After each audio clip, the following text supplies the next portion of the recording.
question du nombre d'images que nous assimilons désormais à la journée, à l'année, au mois, dans toute une vie. C'est la question des jeunes générations, chez qui le nombre d'images précédant les expériences devient immense. C'est aussi une question politique. Ça aurait pu être ça d'ailleurs, hein. Puisqu'aujourd'hui, on va le voir, enfin, je ne le détaillerai pas, mais vous savez peut-être que les arts de l'image que sont la photo, le cinéma, la vidéo, sont désormais inséparables des tubes qui les transmettent, c'est-à-dire des gens qui sont détenteurs d'Internet, tout simplement, hein. Et on sait que le grand risque, c'est que ce soit les détenteurs des tubes qui déterminent les contenus. Voilà, c'est un vrai problème politique. Donc aujourd'hui, le succès d'un produit sous forme d'image dépend très fortement de sa diffusion par le biais de gens qui maîtrisent la diffusion des images sur la toile. Et donc la grande question, qui est une question politique majeure, c'est la toile est-elle aussi démocratique qu'elle avait promis de l'être? Va-t-elle l'être durablement dans le domaine de l'image? Ou bien est-ce qu'il y a simplement une illusion de démocratie? Vous voyez, cette idée que chacun peut finalement tourner quelque chose avec son téléphone portable et le mettre sur Internet, sur YouTube. Voilà. Est-ce que là, on n'est pas dans une illusion de démocratie avec derrière le fait que oui, vous pouvez mettre ça sur YouTube, sauf que la chance pour qu'on regarde ce que vous avez fait, sauf des exceptions qu'on va monter en épingle, hein, mais la chance pour que ce que vous avez fait soit vu et atteigne sa cible est relativement faible par rapport à ces détenteurs quasi monopolistiques de la gestion de l'imaginaire moderne, hein, que sont pas simplement des géants comme Google, mais aussi des géants comme les grandes chaînes enfin, je pense à Orange, tous les détenteurs de canaux de communication. Donc là, il y a une vraie question, qui est une question, je vous dis, qui est politique. Et puis, il y a la question aussi du fait qui est toujours politique, c'est que si Internet n'est pas véritablement démocratique, ça n'en est pas moins un outil qui peut devenir extrêmement puissant dans les mains de quelques-uns. Et donc, je prends l'exemple de la question de Daesh. Vous voyez, comment est-ce que l'usage intelligent et stratégiquement pertinent de l'image peut augmenter le terrorisme, influer sur les esprits et les cultures de manière beaucoup plus puissante. Donc aujourd'hui, nous sommes au tout début de ces choses-là. Donc notre capacité à évaluer quelles sont les modifications de l'impact des images et de la politique, des politiques qui fonctionnent autour de la planète dans la gestion des images est extrêmement difficile. C'est-à-dire qu'aujourd'hui, vous voyez, c'est très, très, très peu lisible. Qui maîtrise véritablement et je prends de nouveau l'exemple de Daesh. Comment se fait-il que ce groupuscule arrive à avoir un impact médiatique, vous voyez, avec des moyens technologiques qui sont quand même nettement moins impressionnants et importants que des gros groupes.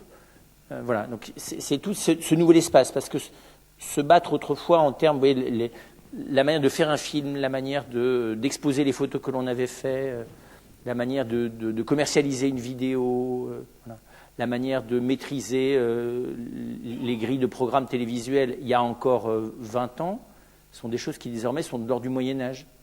Voilà.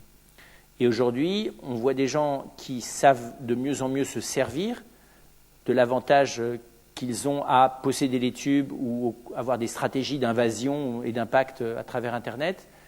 Par contre, on n'a pas beaucoup de gens qui sont capables de le penser. Vous voyez ce que je veux dire, c'est pas parce que vous êtes un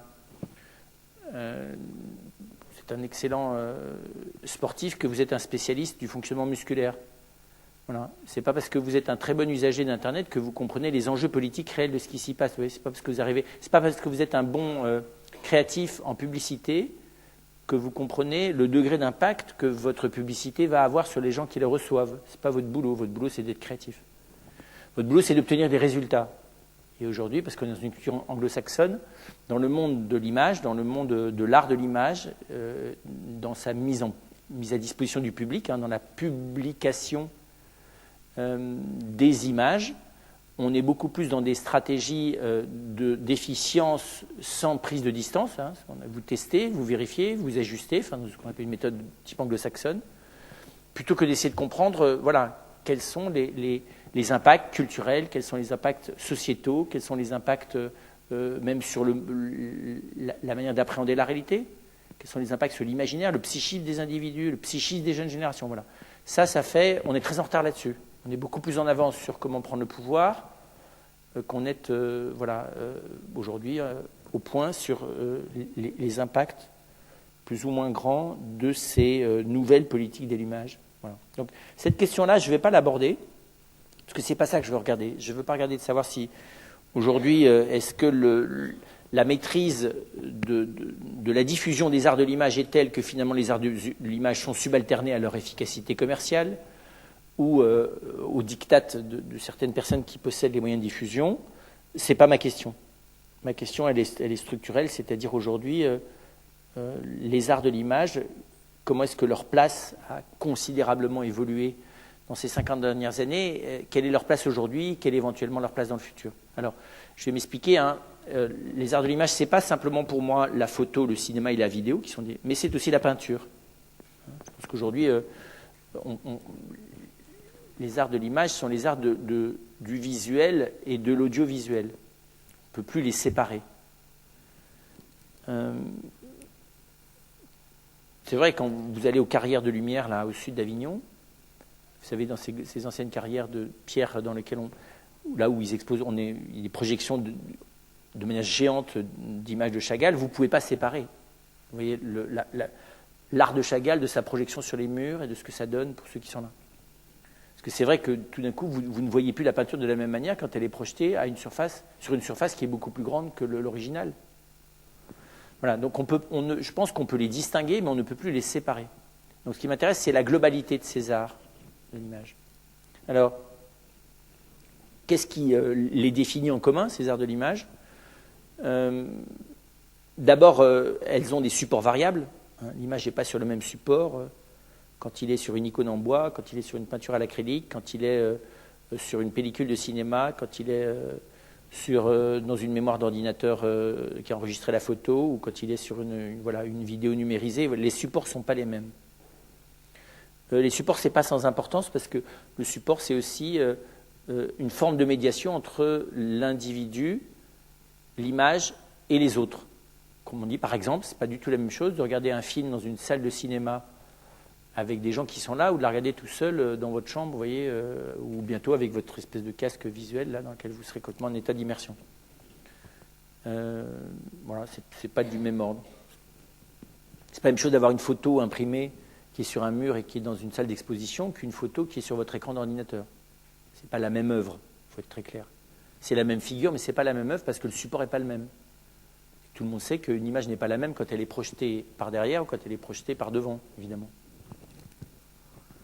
Enfin, vous différenciez un vitrail d'un verre coloré projeté de l'autre côté, quoi.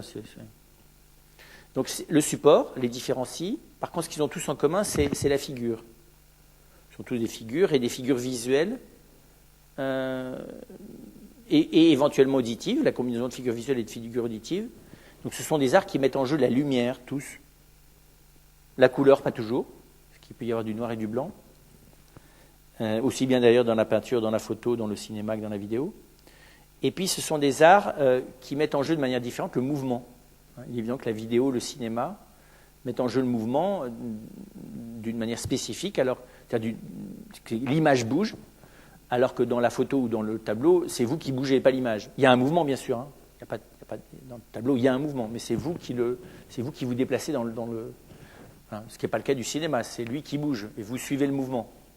Dans le cas du tableau, il ne bouge pas, et c'est vous qui inventez le mouvement. Vous pouvez d'ailleurs être rebelle, c'est comme chez Ikea, vous pouvez le visiter à l'envers. Vous visitez le magasin à l'envers, il n'a pas la même tête qu'à l'endroit. C'est la même chose sur un tableau.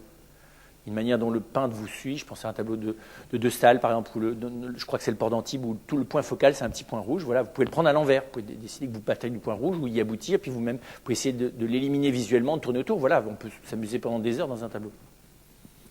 On peut faire ça aussi dans une photo. On peut tout à fait focaliser tel ou tel point, se déplacer, vous voyez, créer, rien que dans la manière de regarder. On peut se faire un film rien qu'avec une photo.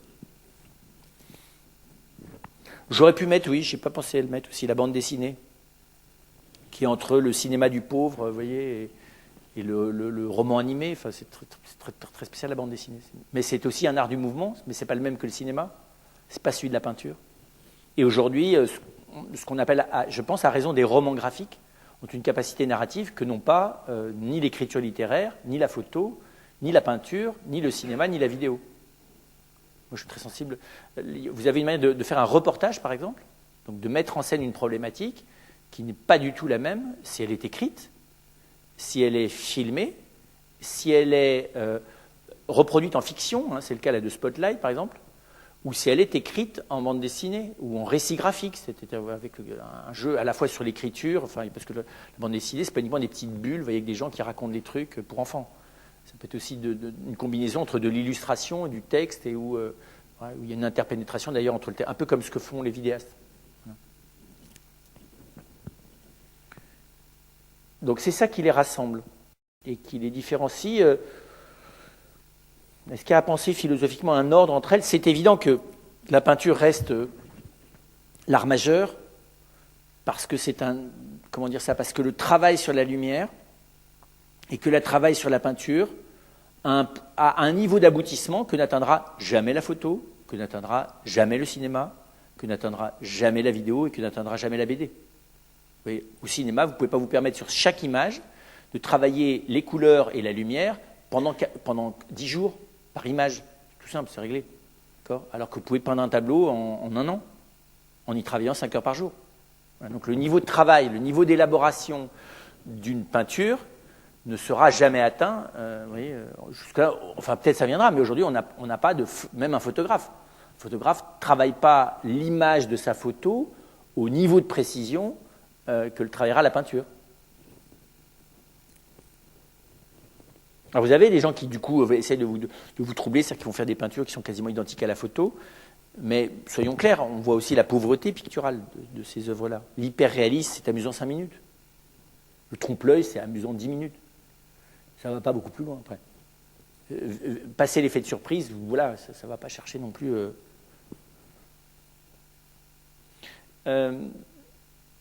Et donc, la peinture reste l'art majeur.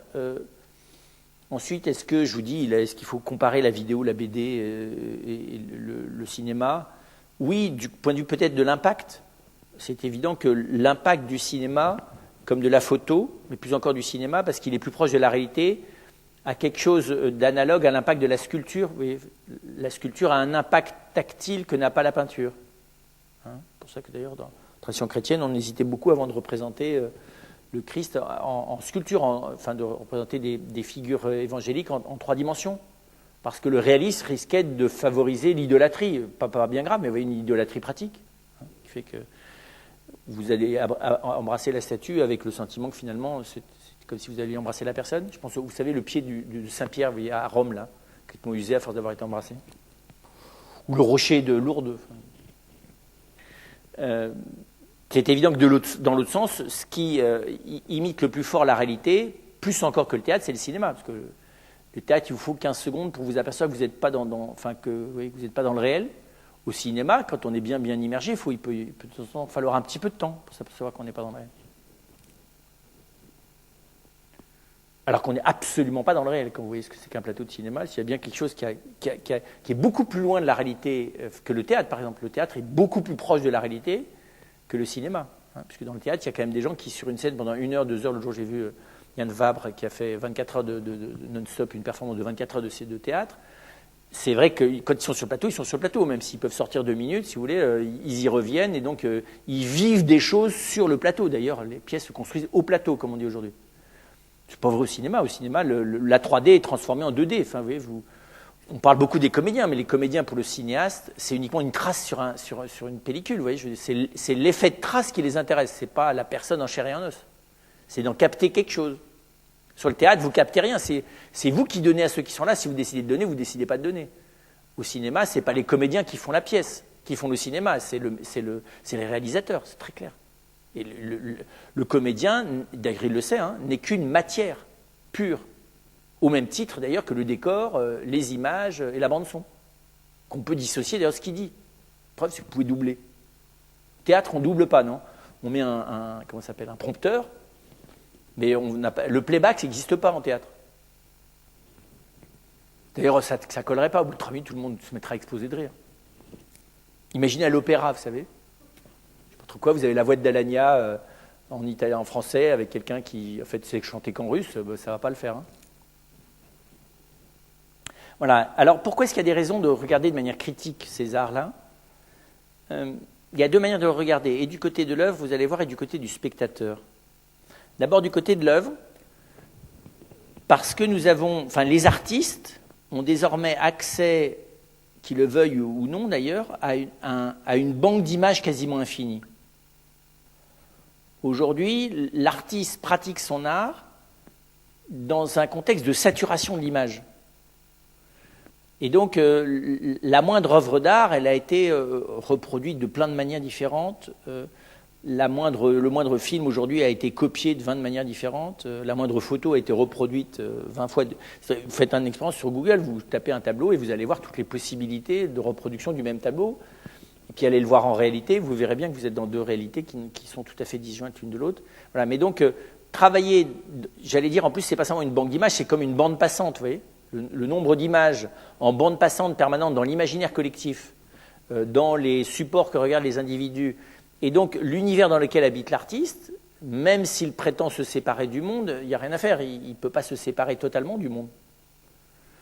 Aujourd'hui, on ne verra pas un peintre qui ne sait pas qui est Chagall, et qui ne sait pas d'ailleurs, en gros, beaucoup de choses de l'histoire de la peinture. Et où en plus, il n'y a plus de frontières géographiques. C'est-à-dire que vous voyez, les traditions de peinture chinoise, qui ne sont pas tout à fait les mêmes que les traditions de peinture japonaises, même si elles étaient en contact, n'avaient pas grand-chose très peu de contact avec les traditions de la peinture occidentale au même moment. De la même manière que la manière de sculpter à l'époque en Afrique, à l'époque des Aztèques, il n'y a pas de contact direct. Vous voyez, je veux dire, on est dans des espaces culturels et des univers d'images et dans des univers imaginaires autonomes les uns par rapport aux autres, avec des contacts, mais des contacts lointains. Et quand on est dans le même univers, il n'y a que la mémoire pour regrouper des œuvres distantes géographiquement les unes des autres. Vous voyez, il a fallu que quelqu'un soit allé voir quelque chose qui est à 600 km de là et vous rapporte qu'il l'a vu, mais vous ne pouvez pas le déplacer, l'œuvre. Là, vous prenez votre téléphone portable et puis vous le mettez sous le nez de l'autre. Vous voyez, je veux dire, le déplacement de l'image de l'œuvre est instantané. Donc le nombre d'œuvres, son accès immédiat, même l'accès aux détails. Aujourd'hui, autrefois, un tableau, s'il était dans l'église en hauteur, sauf les jours étaient très bien éclairés pour les gens qui avaient une bonne vue, on n'y voyait pas beaucoup de détails. Aujourd'hui, vous allez pouvoir voir le détail de l'œil droit, encore mieux d'ailleurs que celui qui ne l'a peint d'ailleurs, parce que évidemment vous avez un niveau de précision que n'a jamais eu le peintre, puisque vous arrivez à travailler, à agrandir quelques millimètres de peinture, à un niveau où l'œil du peintre ne percevait pas exactement le détail des traits, il percevait le rendu, mais pas le détail. Ouais, donc c'est tout ça, cette espèce d'effet de zoom, d'effet au contraire, de prise de distance, de comparaison, de filtre, enfin voilà. C'est ce qui fait d'ailleurs que quand vous connaissez par exemple bien un tableau, il faudrait presque aller le revoir régulièrement, parce que toutes les images que vous en avez vues entre deux, elles vous ont fait, vous ont gommé dans la tête la mémoire du tableau.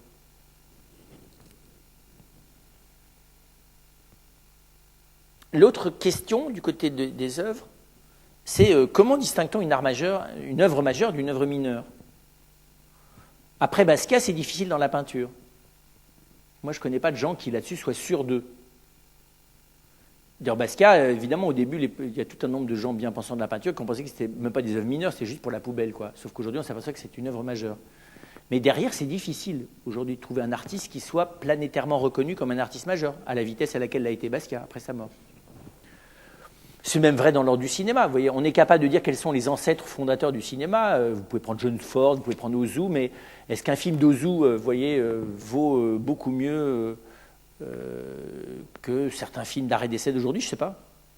Vous voyez, est-ce qu'un film de John Ford vaut mieux qu'un film de Spielberg ? C'est très difficile à dire.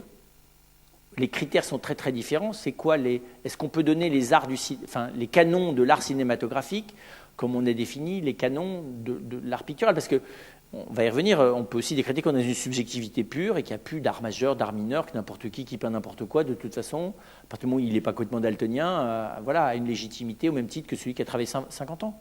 C'est pas sûr. Est-ce qu'on peut faire un chef-d'œuvre en cinéma au bout du deuxième film ? Ou est-ce que c'est impossible, il faut en avoir fait au moins 10 ? Ou est-ce qu'il faut avoir laissé 10 ans entre les deux? Pensez à Tarkovsky qui a fait 7 films dans sa vie, 7. Kurosawa, pensez à l'art de Kurosawa. Voilà, et donc aujourd'hui c'est très difficile de distinguer, alors je ne parle pas de la vidéo, hein, c'est très étonnant d'ailleurs, vous avez des musées dans lesquels on commence à acheter des œuvres d'art qui sont des œuvres de vidéastes. Je pense qu'il faut beaucoup. Alors, ils ont raison d'être audacieux, hein, tous les collectionneurs et les gens qui les exposent.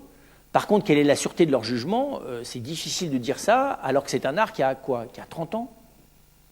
Un peu plus, à peine, non, qui a 30 ans. Je ne pense pas que les canons de la peinture, vous voyez, soient apparus clairement aux yeux des hommes, des sapiens ayant peint Lascaux ou le fond de Gaume, ou voilà, que c'était clair au bout de 20 ans. Hein. Donc il y a une vraie question là. La photo, on peut vraiment dire quelque chose maintenant?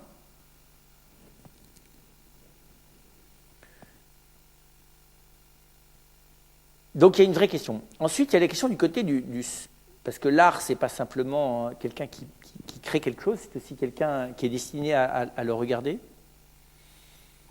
Tous les artistes qui créent pour que ce qu'ils font ne soit pas vu, je ne le crois pas trop, moi.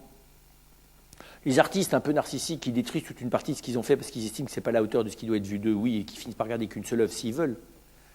Mais quelqu'un qui ferait des choses pour que ça ne soit pas vu, je ne connais pas bien.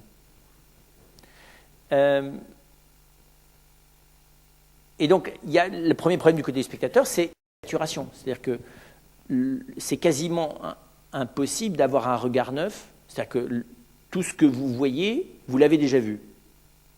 C'est vrai, c'est très difficile de prétendre faire complètement du neuf. Du côté du cinéma, c'est clair. Du côté de la photo, c'est clair aussi. Du côté de la peinture, c'est clair aussi. Vous voyez, plus ou moins consciemment, à la limite, la nouveauté nous apparaît plus quand on regarde la peinture du Xe siècle qu'elle ne nous apparaît en voyant que ce qu'on fait en peinture depuis 1980, vous voyez, pour avoir un sentiment de vraie nouveauté de l'image.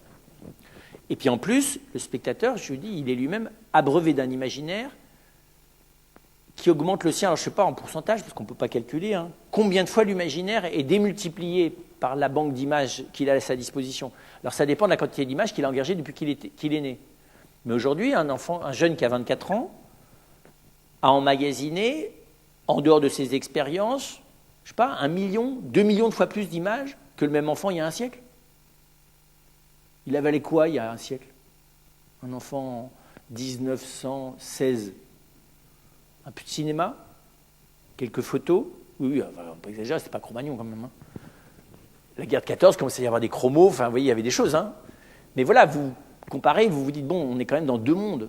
C'était, voilà. Et donc, il y a une vraie question, c'est l'afflux permanent d'images non artistiques, d'ailleurs, hein, pour beaucoup d'entre elles, ne finit-elle pas par user le regard du spectateur?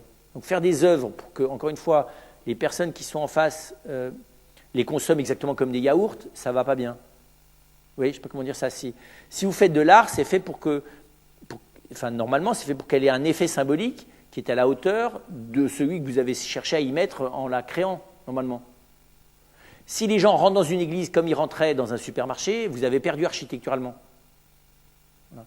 Or, aujourd'hui, je lui dis, qu'est-ce qui va différencier sur cet arrière-fond de saturation des images un grand film d'un film purement commercial? La quantité d'émotion, sûrement pas. Parce que la maîtrise de l'émotion, elle n'est pas nécessairement liée à la qualité artistique.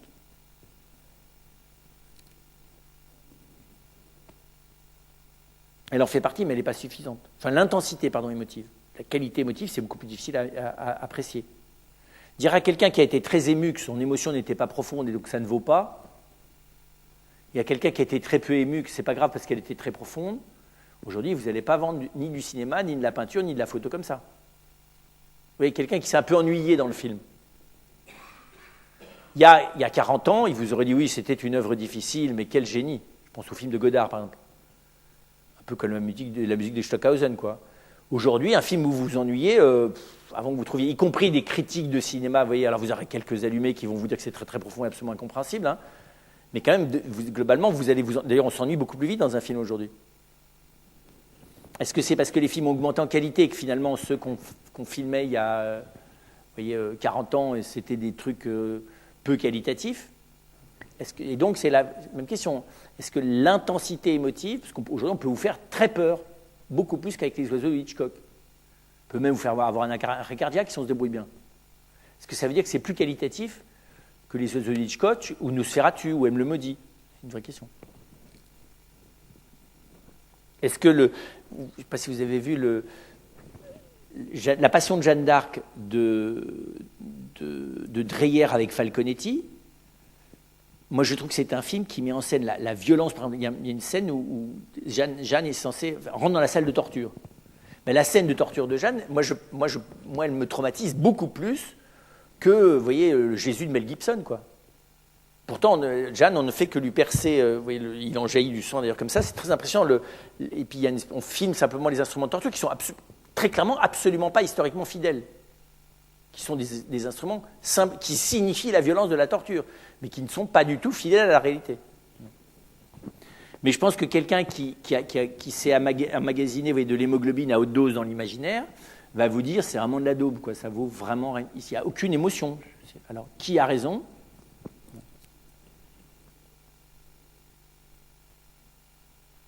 C'est plus facile entre l'art de Saint-Sulpice et les Christ du Moyen-Âge. Enfin, oui, on n'a pas beaucoup de doute sur le mauvais goût de l'art sulpicien, quoi.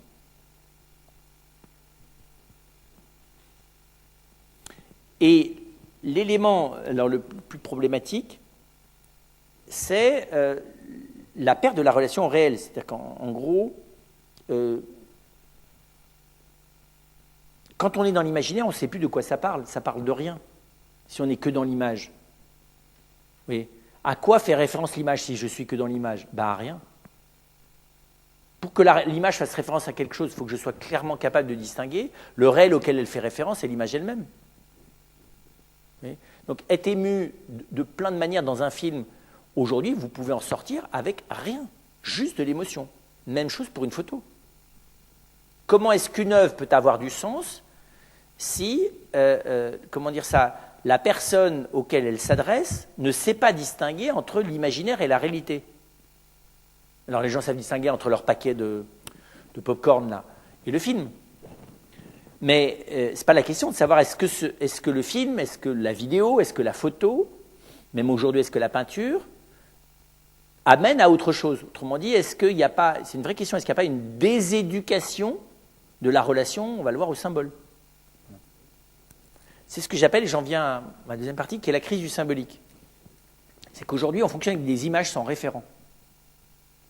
Voilà, ça c'est une vraie problématique. Alors, vous voulez me dire, oui, mais c'est vrai partout, c'est pas vrai que de l'art de l'image. Oui et non, parce que, rappelez-vous, on a fait une fois une question sur l'architecture. L'architecture, si ça vous abrite de la pluie, qu'il y a des fenêtres, vous voyez, et qu'il y a de la lumière pour pouvoir travailler, déjà vous êtes content, quoi. Vous voyez, je ne sais pas comment expliquer ça. Il y a un minimum légal de la fonction architecturale, et si elle n'est pas respectée, voilà. Alors on dira par exemple le théâtre aussi quand même, parce que quand vous êtes dans un art vivant, vous avez quand même quelqu'un qui s'adresse à quelqu'un d'autre. Si vous faites du théâtre où il n'y a pas de spectateurs, ce n'est pas du théâtre. Il y a des caméras, mais donc il y a des spectateurs. Donc inévitablement, il y a quand même quelqu'un qui, en direct, vous voyez, en direct, dit quelque chose à quelqu'un d'autre. Mais vous avez filmé quelque chose. C'est pas en direct. Donc vous ne vous adressez pas en direct à quelqu'un, vous ne validez pas ce que vous êtes en train de faire avec quelqu'un qui vous regarde. Vous voyez, j'allais presque dire, la parole en direct contraint normalement, sauf si on est dans un club de fous, à un minimum de signification partagée. Vous voyez, je ne sais pas comment dire ça. Ça fait référence à un tiers. Quelqu'un qui monte en scène et qui vous dit « vous êtes tous des idiots » ou qui se met à pousser un hurlement, voilà, vous êtes devant, quoi. Vous voyez, donc vous êtes interlocuteur. Mais quelqu'un qui barbouille une toile et qui simplement, vous voyez, l'expose dans une galerie, il n'a pas du tout la même contrainte. Parce que la personne qui hurle sur la scène, si tout d'un coup vous avez l'impression qu'il n'y a pas de contact, vous allez décrocher. Donc la pièce, elle va être finie au bout de 45 secondes, enfin au bout de 3 minutes. Si le public décroche, tu n'as plus de pièce. Si les gens sortent de la salle et qu'il n'y a plus aucun public, les gens qui jouent délibérément dans une pièce sans public, Ce n'est pas très courant. Et donc, alors que c'est possible en peinture. En peinture, vous n'avez pas besoin, vous voyez, vous n'êtes pas dans un... Il n'y a pas de performativité de l'acte, pour parler de manière un peu barbare. Les arts de l'image n'impliquent pas de performativité directe. Et donc, il y a une possibilité d'avoir une exposition de l'imaginaire sans signification. Alors que quand vous êtes dans un acte performatif, alors à moins qu'il y ait que des fous, c'est-à-dire que des gens qui ont décidé que de toute façon ce que vous êtes en train de faire n'a aucun intérêt, que ça n'est pas le sujet. C'est possible, hein. Vous pouvez tout d'un coup vous mettre à faire une performance. Vous avez des gens qui essaient de faire ça, vous savez. Vous entrez dans un supermarché, vous êtes une troupe, vous voyez, et vous vous mettez à faire du théâtre qui consiste exactement à faire la même chose que ce que vous feriez si vous étiez en train de venir faire des courses. Pourquoi pas, hein. C'est peut-être le sommet de l'art. Donc vous avez des gens qui sont avec leur caddie, voilà. Alors, peut-être à un moment donné, il y a un petit indice qui fait qu'on va tous comprendre qu'en fait, ils sont en train de jouer. Je ne sais pas si c'est de l'art, en tout cas, ils se sont bien amusés. Comme les gens se sont aperçus de rien, parce qu'ils ont fait exactement comme s'ils étaient des gens normaux, l'effet n'est pas massif. Alors après ça, tu peux faire une émission de télé en disant « Ouais, non, mais c'est le sommet de l'art, parce que les gars, on n'a même pas vu qu'ils faisaient de l'art. » Et en fait, ils en faisaient. Si on veut, hein. Mais c'est pour vous dire, c'est beaucoup plus... Alors que dans l'art de l'image, le fait de n'avoir comme référence, de n'avoir comme recherche que l'impact émotif et l'accrochage imaginaire peut permettre dans certains cas que de nouveau, il y a une image sans référent. Je vais prendre un exemple très simple. Il y a certains clips, certaines vidéos, hein, je prétends que c'est impossible de savoir ce qui se passe. Vous ne voyez pas de quoi il s'agit. Ce n'est pas possible. Vous avez un défilé d'images, d'accord ? Mais entre l'effet émotif direct, vous voyez, d'un mouvement de couleurs donc vous avez des petites bribes, mais comprenez bien, vous n'avez même pas de construction sémantique. C'est-à-dire que pour qu'il y ait un symbole, il faut qu'il y ait une cohérence. Donc une accumulation d'images, par exemple, des petites séquences microscopiques de violence ou de choses qui sont suscitées le même effet que la violence. Quelle va être la différence d'ailleurs entre des images qui représentent la violence et un effet visuel qui est l'analogue de la violence avec un son qui suggère la violence? Pas grand-chose. Et d'ailleurs, à haute vitesse, dans le clip, vous ne voyez pas la différence. Vous n'arrivez même pas, dans certains cas, à distinguer les formes précises dont il s'agit. Il n'y a que du mouvement. Et donc là, on voit bien, est-ce qu'on est encore dans du symbole? Ou est-ce qu'on est simplement dans des mécanismes visuels accidentels qui ont pour but de déclencher des émotions? Voilà. Peut-il y avoir un symbole purement émotif? Le philosophe répond non. S'il n'y a pas de signification, il n'y a pas de symbole. Il y a un mécanisme de déclenchement émotif, c'est un mécanisme pavlovien. D'accord? Vous pouvez mettre des gens dans des conditions de peur, indépendamment de leur dire quoi que ce soit, de leur faire entendre distinctement quoi que ce soit, pour que vous arriviez à créer une ambiance de terreur, de culpabilité. Enfin, quand on sait bien manipuler les émotions, on peut faire ça sans problème. Hein. Ce qu'on fait aussi avec du message subliminal, vous savez, en visuel. Voilà. Et puis, aujourd'hui, vous pouvez vous contenter d'agir sur la mémoire de ce que les gens ont déjà vu. D'accord? Des images que tout le monde a vues, je ne sais pas trop quoi, l'effondrement des Twin Towers, ou telle image horrible, voilà, ou les gens qu'on a décapités dans Daesh, et puis vous allez agir, encore une fois, avec une image qui, au premier direct, ne signifie rien, ce n'est pas pour autant que c'est de l'art abstrait, mais qui réveille en vous la mémoire. Voilà. Voilà. Donc, ce que je veux dire, c'est que quand on est simplement dans la manipulation psychique, quand on est simplement dans la maîtrise des mécanismes de provocation d'émotions, on n'est pas dans de la signification, on n'est pas dans de l'art. On est dans de l'expérimentation sensorielle, sensible, dans de l'expérimentation imaginaire. Donc ça, c'est un premier problème. Qu'est-ce qui, dans l'art de l'image, se prétend de l'art alors que structurellement, il ne l'est plus? C'est une première vraie question.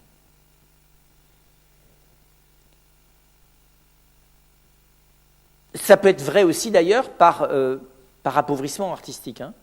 C'est-à-dire que vous avez des gens qui font des films qui n'ont rien à dire.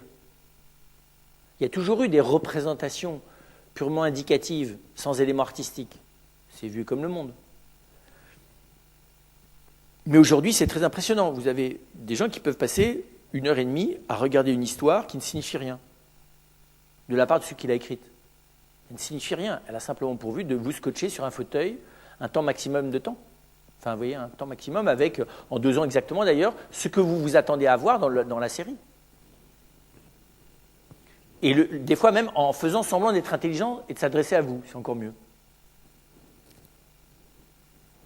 Enfin, ce que je veux dire, c'est que,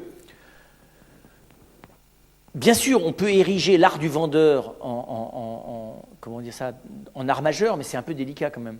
Vous pouvez filmer un type de chez Decathlon qui vous vend toujours les chaussures, vous voyez, ils vendent 3 fois plus de chaussures que les autres parce que c'est un génie de la manière de vendre. Vous pouvez aussi aller à la gare de Lyon, vous avez des gens qui savent très bien demander, vous faire une pression dingue qui fait que vous êtes hyper culpabilisé de ne pas avoir donné 2 euros. Voilà. Alors on peut dire, est-ce que c'est des grands artistes? Pas sûr. Aujourd'hui, vous avez une rhétorique de l'image qui n'a pas de contenu symbolique, au sens artistique du terme, qui a un contenu symbolique qui a pour but de déclencher, comme la rhétorique dans certains cas, de pures émotions ou de purs mécanismes rationnels, mais qui n'est pas l'œuvre de quelqu'un qui, portant quelque chose à dire sur la personne humaine, le dit à autrui.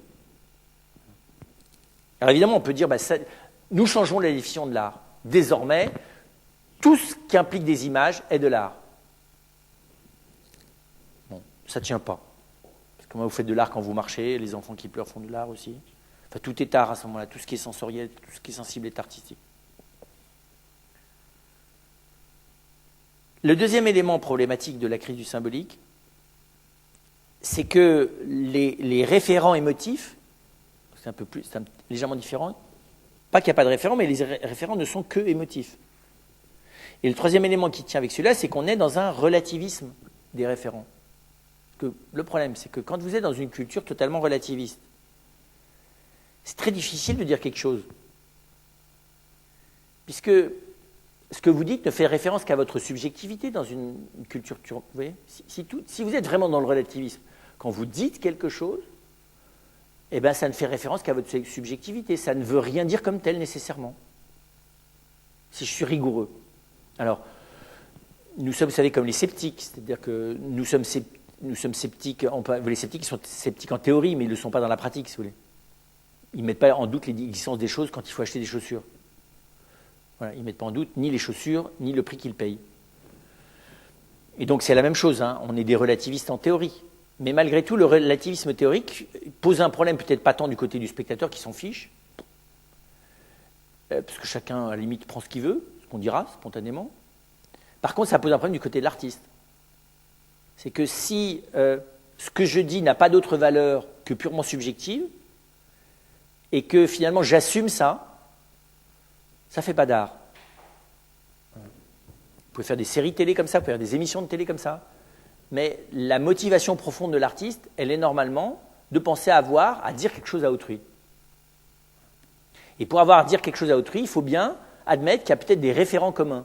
Donc il y a peut-être une réalité commune. Donc le relativisme pur n'est pas possible. Il y a certains éléments d'objectivité. On les durcit pas, hein.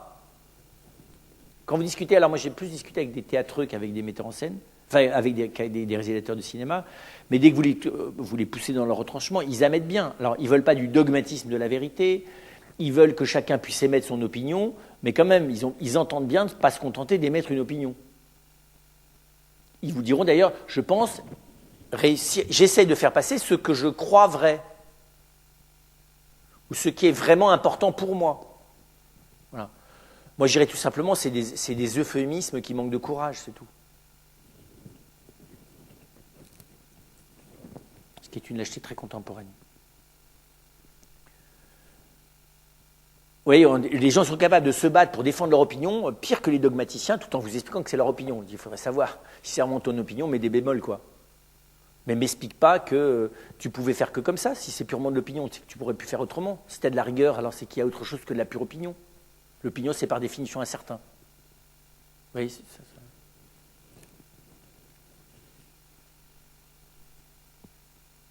Donc la crise du symbolique, elle n'est pas propre aux arts de l'image, mais elle affecte particulièrement les arts de l'image, je vous dis, en raison du fait qu'ils ont la possibilité de n'avoir comme référent que l'image elle-même ou que les mécanismes émotifs qu'elle met en marche. Et qu'à partir du moment où l'image doit être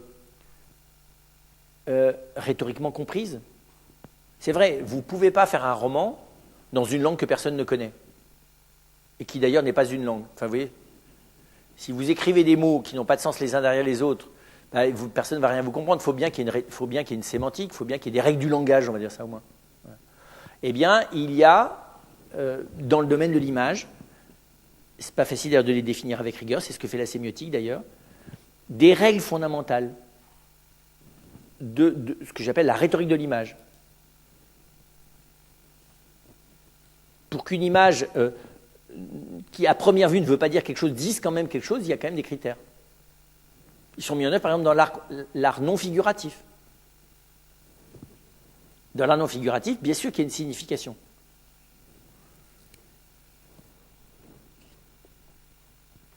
C'est pour ça d'ailleurs qu'on rapproche l'art non figuratif, avec raison, de l'art des personnes handicapées ou de celui des enfants. C'est normal. L'enfant, il vous amène un grabouillis, mais il vous dit, voilà, regarde maman, j'ai dessiné toi. Ce qui vous montre bien qu'il ne maîtrise pas totalement la rhétorique, mais il a essayé. Ça veut vraiment dire toi. Ou il veut dire, voilà, là, il y a papa, maman et moi. Il faut regarder de près. Et donc, comment dire ça, on voit bien l'art non figuratif. Si l'art non figuratif n'était qu'un espèce de pur jeu, vous voyez, d'émotions suscitées par des couleurs, on ne serait pas capable de distinguer une œuvre qui dure, une œuvre pérenne, d'un exercice de style pictural, d'un exercice de style dans les couleurs.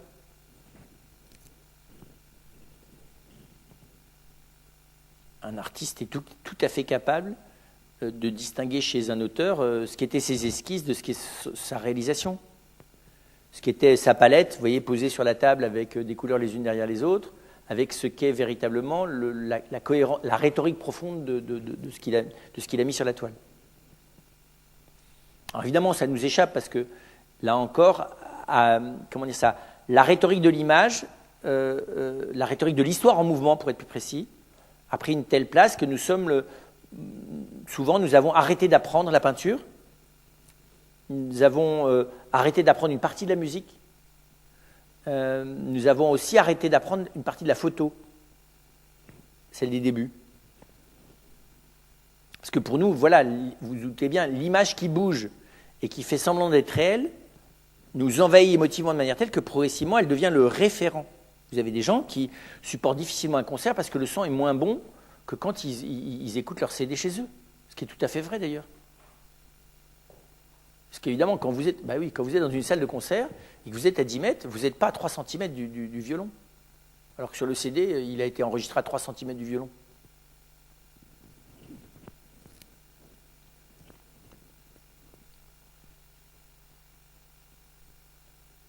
Alors, du coup, où serait le chemin d'un art de l'image ?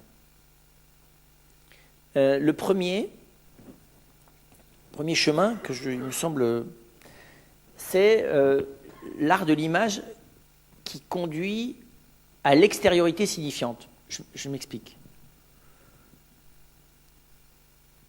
L'art de l'image, aujourd'hui, s'il ne fait référence que à, je vous dis, au monde imaginaire collectif dans lequel nous vivons, perd considérablement sa capacité à toucher quelque chose de l'homme, et dans ce qu'il dit, et dans ce auquel il s'adresse.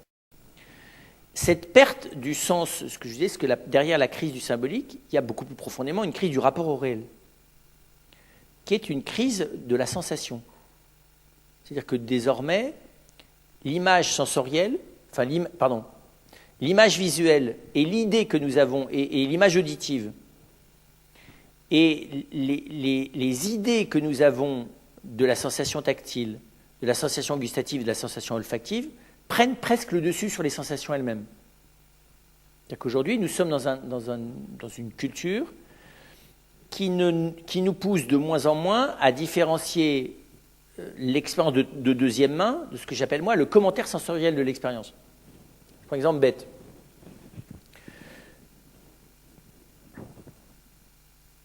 Vous prenez ça, alors heureusement vous avez des réactions par rapport à ça, mais l'expérience directe sensorielle, avec toute sa limite, son imperfection, sa nécessité d'être réitérée avant d'être qualitative, voilà, passe derrière. Je prends l'exemple des pommes, par exemple. Je suis très frappé de voir. On vous invente des pommes qui sont fabriquées en fonction de l'attente affective et sensorielle que vous avez. Donc c'est plus la pomme qui va, vous qui allez vers la pomme, c'est la pomme qui va vers vous. C'est très étonnant de voir quand vous écoutez les gens, par exemple, qui ont conçu la Pink Lady, c'est très intéressant. C'est vrai dans les légumes, je prends cet exemple élémentaire de la sensorialité.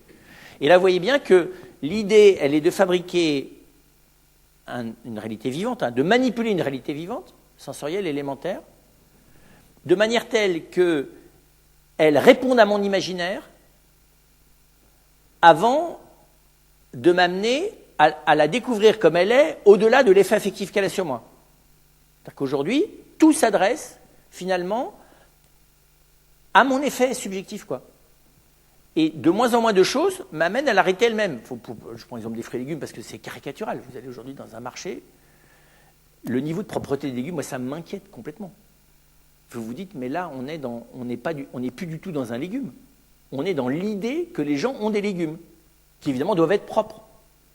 On est dans l'eugénisme alimentaire. Enfin, mais c'est vrai dans tous les domaines. Et vous le voyez, je vous dis, je prends l'exemple du son. Et donc, c'est très frappant, c'est que, progressivement, l'expérience sensorielle signifiante devient un luxe. D'accord ? Un luxe. D'ailleurs, si vous voulez des jouets en bois, ça vaut beaucoup plus cher que les jouets en plastique. Si vous voulez avoir du carrelage, ça vaut beaucoup plus cher que de la moquette. Si vous voulez du bois, ça vaut beaucoup plus cher que du PVC. Vous voyez, c'est tout bête, quoi.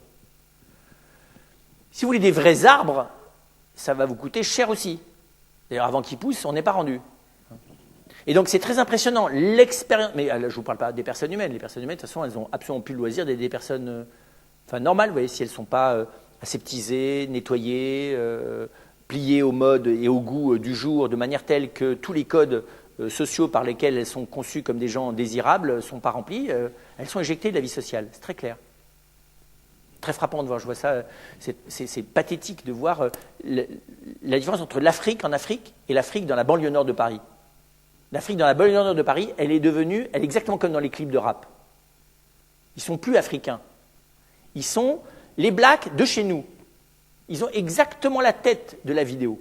Ils ont la tête de ce que doit être le black chez nous. Nous, on le voit, on a des frères de chez nous, ils sortent, ils sont encore de là-bas. Au bout de 6 mois dans le monde, ils ne sont plus de là-bas. Ils sont de la banlieue nord de Paris. Vous voyez, ils sont devenus des objets de consommation. C'est très impressionnant. Oui, parce qu'ils ont exactement le loup. Alors, vous allez me dire, mais chez eux, mais progressivement, c'est même chez eux. Ils ne sont plus comme à la maison. À la limite, l'Afrique du Nord résiste beaucoup mieux.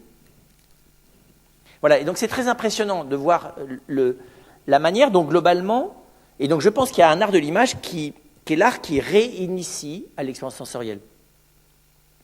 Je pense à quelqu'un qui m'a beaucoup marqué, qui s'appelle Hector, alors je vais mal prononcer son nom parce que je l'écorche à chaque fois, Holbach, je crois que c'est ça, et qui a fait sur Arte des présentations d'œuvres d'art. Puis j'ai assisté moi aussi en direct, pas filmé, mais en direct, avec évidemment des images de cette œuvre. Vous sortez de là, vous n'avez qu'un seul désir, c'est de vous précipiter dans le musée pour aller la voir. Okay ? C'est-à-dire que l'image n'a qu'un seul but, c'est de vous emmener vers le réel. Ça, c'est quelque chose de complètement nouveau. D'avoir un art qui vous donne envie d'aller voir la réalité. Okay ? L'art a longtemps été quand même une manière de se distraire du réel. C'est très intéressant de voir qu'on a aujourd'hui ce que j'appelle, moi, un art initiatique de l'accès à l'expérience sensorielle. C'est d'abord l'extérieur. Je ne parle pas d'expérience intérieure, extérieure. Vous connaissez peut-être Tarkovsky ? Tarkovsky, c'est ça. Vous voyez un film de Tarkovsky, vous apercevez que vous n'avez jamais écouté la pluie de votre vie. Jamais. Vous n'avez jamais écouté la pluie. Vous avez quelques idées romantiques débiles sur le sujet. Vous trouvez qu'il ne fait pas beau quand il pleut, ou vous pensez aux escargots par compassion, mais vous n'avez jamais entendu la pluie. C'est très impressionnant. Enfin, il y a plein d'expériences sensorielles comme ça. Alors que c'est que du film, hein, mais vous sortez de chez Tarkovsky, votre acuité sensorielle a augmenté. Elle n'a pas été abîmée par l'image, elle a été attisée par l'image. Voilà. Là, il y a un champ extrêmement riche de l'art de l'image, qui est un art du contre-pied. D'accord ? Encore une fois, l'art a longtemps été une manière d'accéder à un autre monde que celui de la sensorialité immédiate. Ce qui est extraordinaire, c'est quand l'art m'amène à découvrir la richesse qu'il y a dans l'immédiat du sensoriel. Autrement dit, la richesse, comment dire ça, oui, inexploitée de la sensation et de la réalité matérielle.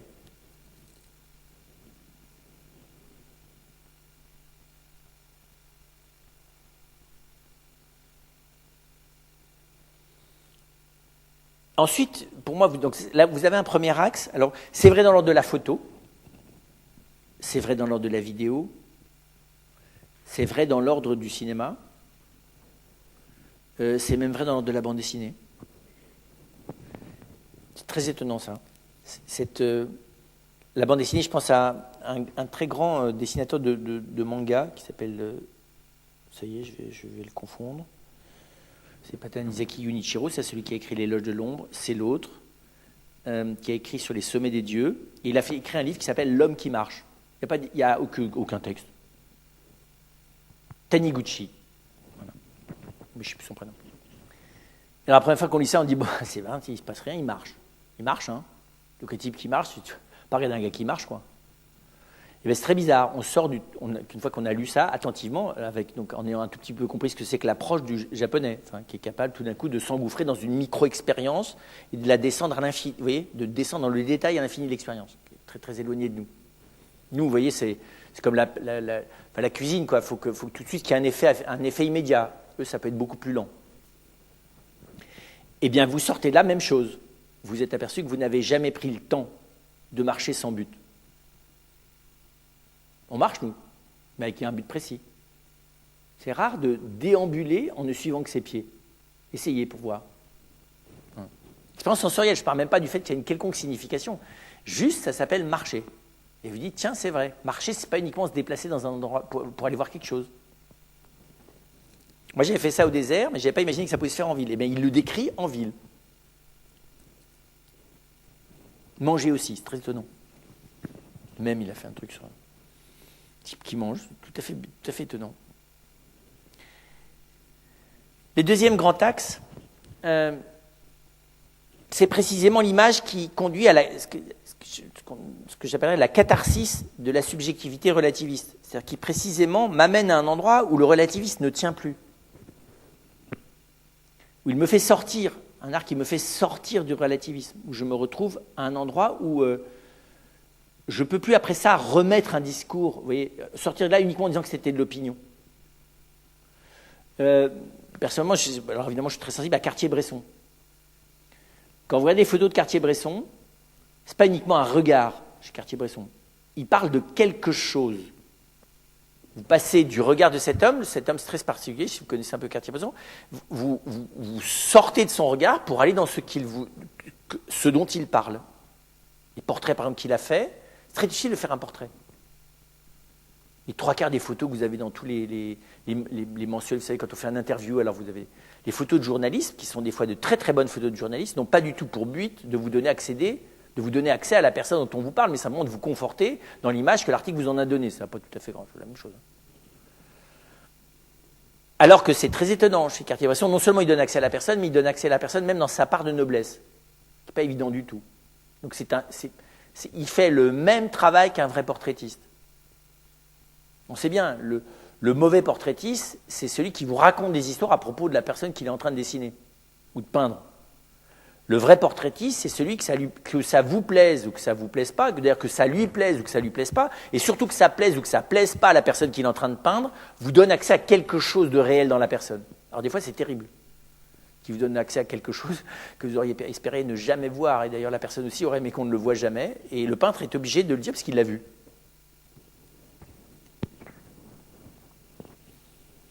Voilà, donc c'est ce que j'appelle le moment où vous voyez bien que on n'est plus simplement dans le regard de quelqu'un sûr.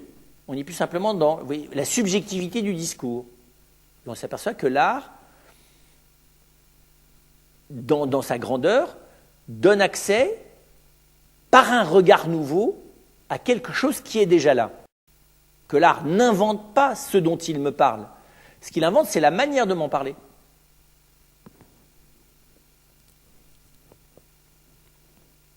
Et puis évidemment, et je pense là, je pense au cinéma parce que c'est le dernier film que j'ai vu, qui s'appelle Les Innocentes, qui est un grand film, ce n'est pas un chef-d'œuvre, mais c'est un très grand film. L'image qui conduit à l'intériorité. Et qui travaille, comprenez bien, sur une intériorité fine, c'est-à-dire qui vous parle pas, qui vous tient pas des discours sur l'intériorité, qui vous y amène. Vous voyez, qu'un art qui amène à l'extériorité, c'est-à-dire à ce que sont les choses sensoriellement et qui contient tout leur mystère, puisque c'est comme à travers la manière d'apparaître des choses qu'elles sont présentes au monde. Un art qui vous met devant l'intensité de la chose elle-même de manière telle que vous ne pouvez plus vous en débarrasser, en prétextant la subjectivité, ça c'est la vraie catharsis. La mort, par exemple. Je pense alors c'est du théâtre, hein, mais c'est quelqu'un qui travaille beaucoup sur l'image, c'est Romeo Castellucci. Il y a des choses de Romeo Castellucci, il vous met en présence d'une réalité dont vous ne pouvez plus vous déprendre. Il fait une pièce qui s'appelle Purgatorio, qui vous met en présence de l'inceste, vous ne pouvez plus jamais vous débarrasser de la question. Et de la question réelle, pas de qu'est-ce qu'il en pense, parce qu'il n'en pense rien, Castellucci. Par contre, il fait tout ce qu'il peut pour que vous ne puissiez plus vous en débarrasser. Et vous ne pouvez plus vous en débarrasser de la question. Voilà, c'est ça la catharsis, parce que la catharsis, c'est de m'aider à l'extrême à entrer dans une question auquel je n'arriverais pas à entrer si je n'étais pas aidé par l'art.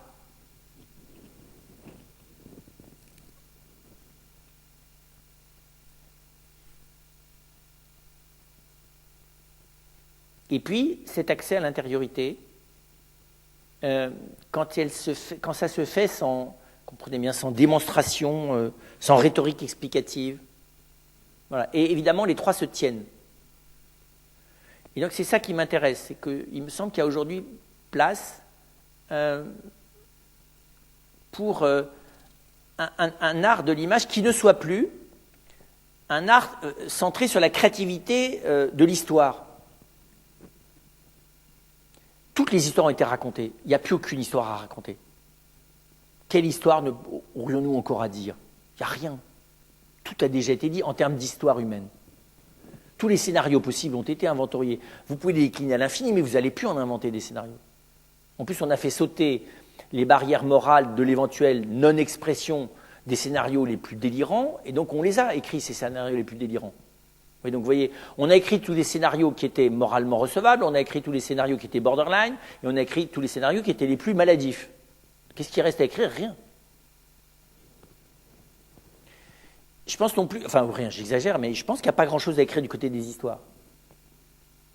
Il n'y a plus grand-chose à faire du côté de ce que j'appellerais la facture.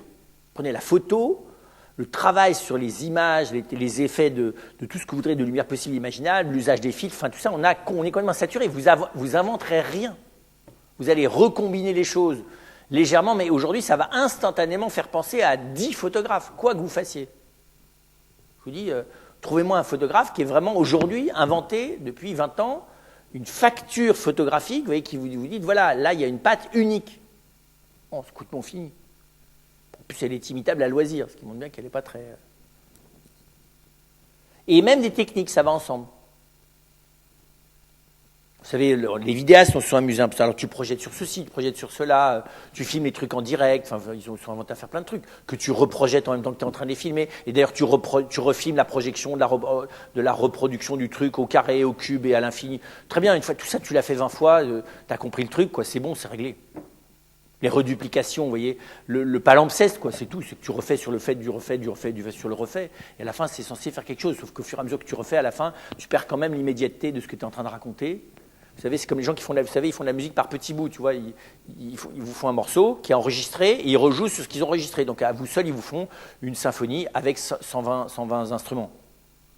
C'est amusant pour l'exercice, c'est quand même, il faut avouer, un peu pathétique sur le résultat. Parce qu'avant que tu sois un violoniste, un violoncelliste, un trompettiste, un contrebassiste, aussi génial qu'un véritable orchestre et qu'à la fin tu nous fasses un truc qui est ébouriffant, non, c'est impressionnant techniquement.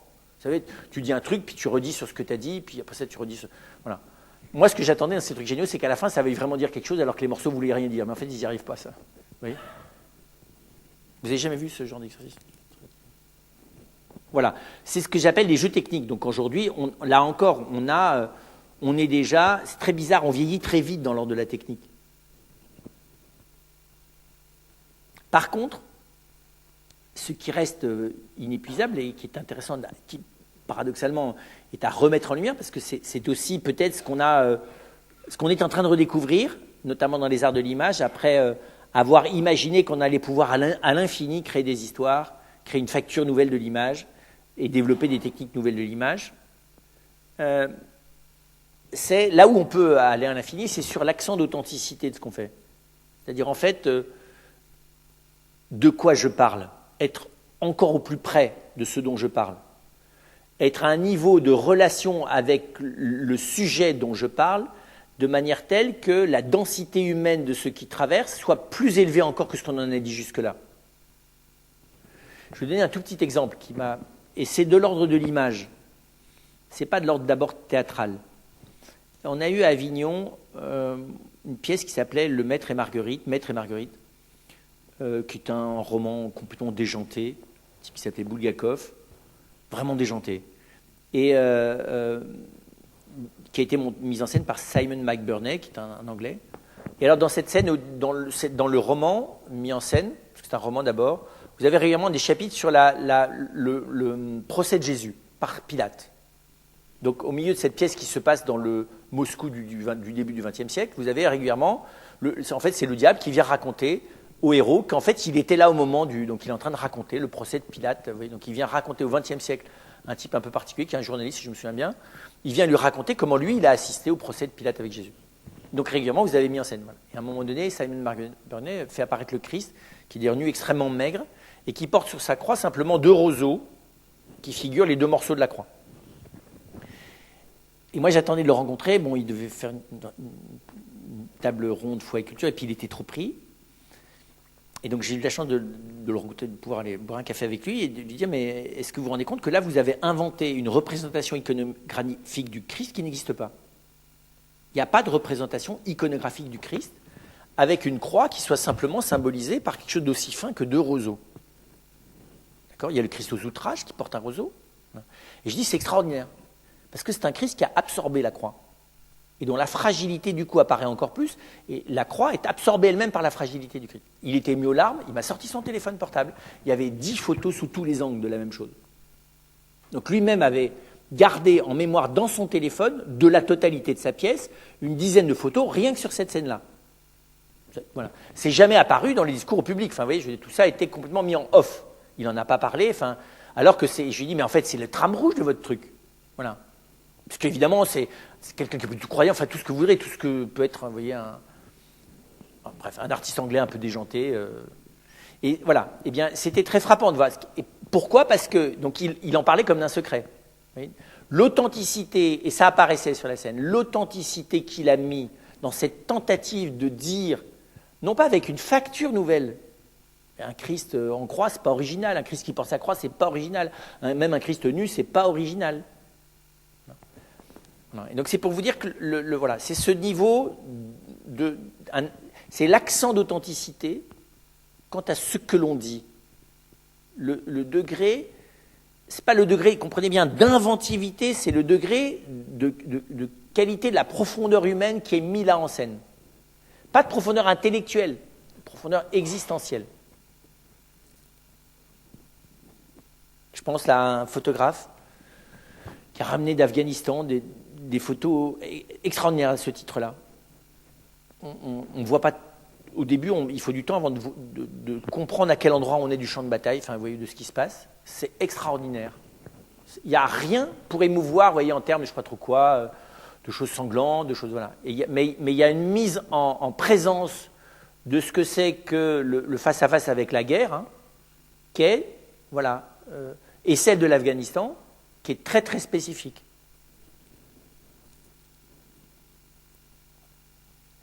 Et donc, il faut accepter de reprendre des chemins déjà traversés, au risque de ne pas réussir à le dire mieux. Mais du coup, accepter un état de déstabilisation intérieure, qui fait qu'on va chercher à une profondeur d'authenticité, que met à vif, y compris ce temps de relativisme. Donc, vous voyez, j'allais presque dire, les malheurs artistiques du temps peuvent aller créer des failles chez l'artiste, qui l'obligent à aller chercher à l'intérieur de lui-même des choses qu'il ne serait pas allé chercher. Donc on n'est plus dans la thématique de l'artiste maudit, vous voyez, l'artiste romantique qui est mal compris du peuple, qui est à part, et qui est d'autant plus maudit que du coup il est créatif. J'exagère un peu. Hein. Mais bon, pensez à l'image que Rimbaud se fait de lui-même, et qui tente de nous donner d'ailleurs de Verlaine et de lui. Et là, on n'est pas là-dedans. Parce que ce n'est pas le pathétique romantique, vous voyez, de l'être absolument ignoré, génial et provocateur. Ça, on est complètement dépassé, ça. On est dans autre chose.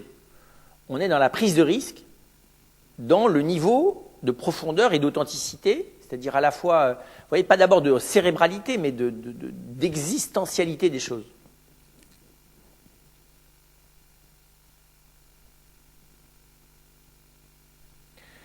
Du coup, c'est étonnant de voir qu'il y a des sujets ou des thèmes qu'on croise dans cette créativité. D'abord la souffrance. C'est très étonnant de voir que l'art de l'image aujourd'hui creuse la thématique de la souffrance. Alors, quand c'est intéressant, évidemment, c'est au-delà du néo-sulpicien qui consiste à mettre du sang partout, ou de l'horreur, enfin, vous voyez, voilà. La vraie thématique de la souffrance. Ou les thématiques de l'extrême vulnérabilité. Je pense à travail photographique fait sur des gens en fin de vie, un autre travail photographique fait sur des enfants à la naissance. Vous savez qu'à la naissance, le regard des enfants est noir. C'est des espèces de constellations noires, comme si des trous noirs, quoi. Quelqu'un, il me souvient d'une femme, je ne sais plus ce qu'elle dit, qui avait des choses étonnantes. Voilà. Évidemment, l'identité, mais comment vous dire ça? L'identité au-delà des images, c'est-à-dire le moment où l'homme a perdu toutes les identités fictives. C'est une thématique qui n'est pas d'aujourd'hui. Ce n'est pas la folie, mais c'est quelque chose comme la folie. C'est le moment où précisément, vous voyez, aujourd'hui, on a inventorié plus que jamais toutes les fausses identités que chacun se construit. D'autant plus qu'aujourd'hui, comme elles sont socialement moins stéréotypées, chacun se construit les siennes, et j'allais dire, elles sont encore plus névrotiques. Mais bon, parce que précisément, on ne s'en aperçoit pas qu'on est dans plein de représentations de soi, quoi. Et beaucoup de l'art de l'image arrive à travailler sur c'est pas le anti-héros, vous voyez, mais sur ce moment où il n'y a plus rien. Ce moment où l'homme ne tient plus dans ce qu'il raconte de lui-même. Où ce qu'il raconte de lui-même est tellement pathétique que ça fait apparaître une gigantesque faille dans ce qu'il est lui-même. Un qui avait fait commencer à dessiner ça en peinture, c'est le Miserere de Rouault. Extraordinaire. Toute une part de la peinture aussi allemande expressionniste travaille dans ce sens-là. Vous voyez, évidemment, on pense à Munch, mais pas que. Et puis derrière, le troisième thème, mais il faudrait que vous en donniez d'autres, hein, c'est le corps, non pas dans sa plastique, mais le corps comme un événement improbable. C'est-à-dire le fait que le corps, ce n'est pas une évidence. C'est quelque chose qui est une manière d'être projeté dans le monde, que finalement, vous voyez, j'allais presque dire, le corps comme inattendu. Vous voyez, l'art a beaucoup travaillé sur le corps comme expression. Bon, et on s'aperçoit que le corps, ce n'est pas qu'une expression, c'est aussi une fragilité. Et que finalement, précisément, quand on a enlevé les comportements de façade qu'on l'oblige à pratiquer, il y a une espèce de, comprenez bien, de nudité existentielle du rapport à notre corps dont on ne sait pas quoi faire. Hein. Alors évidemment, c'est la naissance et c'est la fin de vie. Et les situations critiques. Donc là aussi, il me semble que l'art de l'image contemporain va travailler là-dessus. Vous voyez, et vous voyez bien qu'à chaque fois, on n'est pas d'abord dans l'émotion, on est d'abord dans une expérience existentielle de fond. Et puis derrière, il y a peut-on changer? C'est une des grandes thématiques aujourd'hui de l'art de l'image dans toutes les histoires, c'est jusqu'où peut-on changer? Qu'est-ce qui peut changer dans l'humain? Que peut-on changer de l'homme? Y a-t-il un changement ou est-on dans toujours le même? Enfin, c'est l'action d'espérance, quoi, qui sont très radicales, mais qui n'est pas pensée de manière théorique, avec une thématique héroïque ou une thématique religieuse, ou tout ce que vous voudrez. Mais, autrement dit, y a-t-il une autre manière de voir le monde qui serait capable de vaincre les saturations désespérées dans lesquelles nous sommes? Voilà, je pense que c'est la vraie question. Y a-t-il possibilité de poser un regard neuf, qui assume la vieillesse du monde? Un regard neuf qui assume l'usure du monde. Et je pense que là, et quand je prends le mot regard, c'est précisément parce que l'art de l'image sont des arts du regard. Donc il s'agit moins, comprenez bien, de montrer des choses neuves que d'inviter à un autre regard sur les mêmes choses. Pas mon regard, précisément, mais quelque chose qui transcende ce que moi je pense du monde.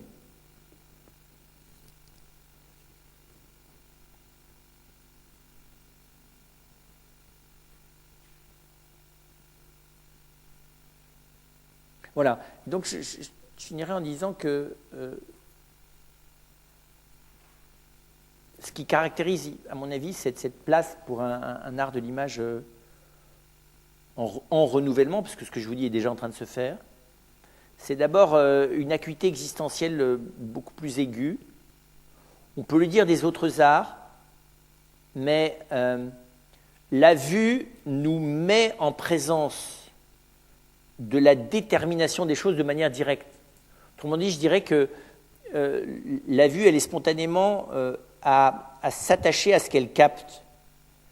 Et précisément, ce qui est intéressant, c'est quand, dans l'art de l'image contemporain, on résiste à l'envie de capter, d'enfermer dans l'image, vous voyez, où finalement, il s'agit non pas de rien savoir, mais il s'agit d'apprendre à regarder sans pouvoir prendre. Je ne sais pas comment vous dire ça, moi.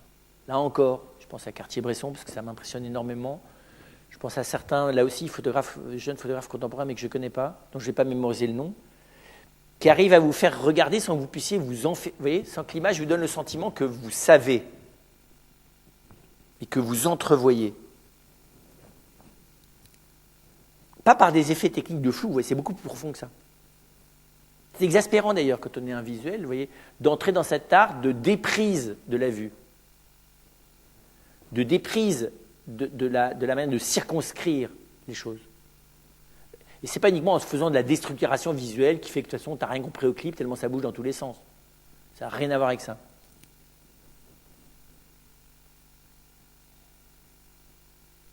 Vous voyez, c'est d'ailleurs très étonnant quand on vous raconte une histoire et à la fin de l'histoire, vous ne l'avez toujours pas compris.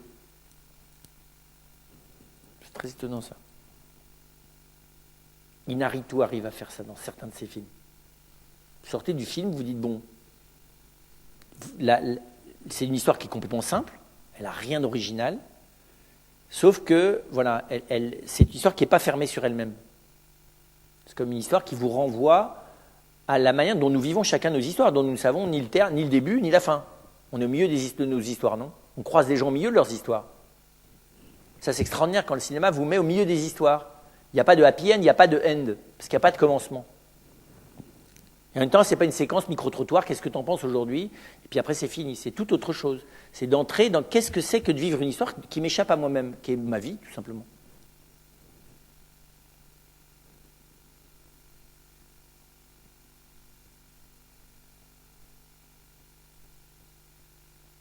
Le deuxième élément, c'est de se jouer des fausses représentations. En gros, voilà. Et je vous dis aujourd'hui, là, je pense à quelqu'un qui s'appelle Vic Muniz, qui arrive à la fois à rendre hommage à toute une part de l'histoire de la peinture, qui arrive à la fois à faire un art à la fois de la photo et puis pas que de la photo, qui est un art qui vient bouger les choses sur le plan social et qui en même temps ne s'achève pas. Voilà. Si vous avez l'occasion de voir ce film qui s'appelle Wasteland, je crois, voilà, qui est l'expérience qu'il a faite, peut-être sur une déchetterie, une décharge du Brésil, d'abord de mettre au point, de demander des équipes de ramasser des objets, et puis il a photographié des gens qui travaillent sur cette déchetterie dans des positions qui sont celles de tableaux classiques. Il a projeté cette image au sol sur du 5 mètres sur 8, en déformé, et il les a fabriqués comme avec du photocollage avec les objets de la déchetterie. Ensuite, il a pris une photo avec un très haut niveau de définition, évidemment une qualité visuelle extrême, et ils sont allés vendre ça à Londres, cette photo, pour une fortune, avec quoi d'ailleurs ça a permis de travailler socialement en amont. Enfin, oui, donc vous aviez à la fois une œuvre artistique à plusieurs niveaux, une œuvre sociale, un référent à l'élément historique, une conscience de la saturation de l'image. Enfin, voilà, c'est typiquement. Et on voit bien là, lui-même n'a pas la prétention de faire une leçon avec ce qu'il a fait. C'est trop multidimensionnel. Tout simplement parce qu'il est descendu dans une expérience humaine, qui est celle des gens dans la déchetterie, c'est là dont il est parti. Et de la noblesse de ces gens, malgré le métier qu'ils faisaient, et même peut-être grâce au métier qu'ils faisaient. Très étonnant ça. Il est parti d'une expérience qui est celle d'un regard. Il venait d'un milieu pauvre, enfin relativement proche de la pauvreté. Et on voit bien, c'est le regard qu'il a posé sur ces personnes, sans en faire des héros, vous voyez, a priori, mais qui au fond l'a fait rentrer dans plusieurs niveaux de représentation artistique visuelle. qui était à la fois la photo prise de ces gens habillés, vous voyez, prenant une pose qui est celle d'un grand tableau, avec toute la beauté d'ailleurs de ces premières photos. Puis après ça, leur reconstitution en grandeur nature, en beaucoup plus grand que la grandeur nature, avec des objets, des éléments de la déchetterie et avec plein d'éléments évidemment entre le sujet représenté et les objets dont on se sert pour représenter telle ou telle scène. Puis ensuite, la manière de magnifier tout ça à travers la photo elle-même, qui est plus simplement une photo faisant allusion, mais vous voyez, je ne sais pas comment dire ça, une photo qui vous décale complètement par rapport au sujet. Et puis la dernière chose, qui est significative, c'est ce que j'appellerais l'humilité de l'espérance. C'est-à-dire qu'aujourd'hui, on est dans un art qui doit tenir compte du désespoir du relativisme et le transformer en humilité de l'espérance. C'est-à-dire comprendre comment est-ce que je n'ai pas de leçon à donner. Par contre, dans l'éclatement du monde dans lequel nous sommes, dans l'éclatement des... Vous voyez, je vous dis, dans la non-homogénéité des cultures, parce que bizarrement, on n'est plus que dans des résidus culturels. Aujourd'hui, il n'y a plus de culture homogène. La grande célébration par l'UNESCO des cultures d'il y a 50 ans, c'est fini. Je veux dire, les cultures, elles ne sont plus qu'à l'état folklorique, puisque les cultures, elles sont toutes en voie de mutation vers la mondialisation, qui est une espèce de regroupement atomisé de déchets de culture. C'est très bizarre, on est dans du recyclage de la culture. On est là-dedans. Enfin, prenez aujourd'hui, la moyenne vous prenez tous les gamins qui ont aujourd'hui 15 ans, puis vous les ont dans le buffet culturellement. Vous allez voir, vous êtes que dans des morceaux, dans des résidus, dans lequel il y a du mélange entre du très ancien et du très récent, dans lequel il y a du mélange qui vient de tout à fait ailleurs que de la France d'ailleurs originellement, et le tout une espèce de mélange qui est très difficile à penser. Et donc alors ça change rien à ce que l'homme est l'homme, mais ça veut dire qu'il ne peut plus s'appuyer sur la culture comme tuteur éducatif, ça c'est très clair. Et donc précisément, il s'agit d'un art qui ne soit pas un tuteur éducatif de ce type-là, mais qui précisément propose un parcours. Et pour proposer un parcours, c'est-à-dire une espérance, il faut être capable de participer au vrai questionnement de l'humain, de descendre suffisamment pour toucher le cœur de ces questionnements, et finalement, le fait de le formuler, ça ouvre un chemin, puisque ça permet de poser une question, de voir qu'elle est posable, de voir que les humains se la posent, et que certains non pas y trouvent une réponse, mais y trouvent un sens. Donc je pense qu'on est derrière, vous voyez, je pense qu'il faut à la fois constater l'état de désagrégation du fonctionnement de l'art tel qu'il a existé dans le domaine visuel particulièrement, jusqu'à il y a 40 ans, un peu moins, et l'obligation dans laquelle ça nous met à aller travailler à un niveau de profondeur et d'exigence supplémentaire. À vous les questions.